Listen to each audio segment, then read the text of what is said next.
asawa, pangalawang asawa na to.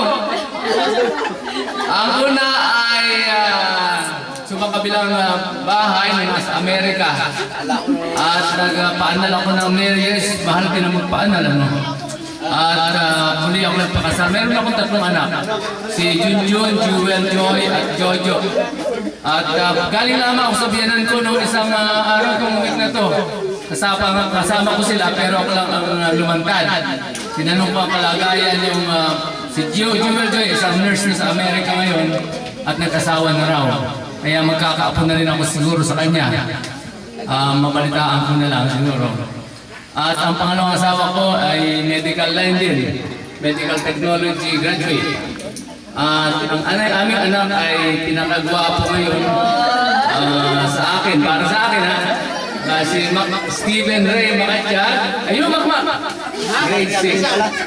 Grade 6 sa Bayisa Adventist Elementary School. Si MacGyver. Okay. Si MacGyver ay pinsan niya. Nasa Amerika, isang US Navy na. Okay. May masasabi ka, Mac? Ikaw, Mylene. Ayan. Maganda pa rin si Mylene, 18 years old. Okay, 21. Okay. Ang birthday niya may 17. Kaya invitado kayo.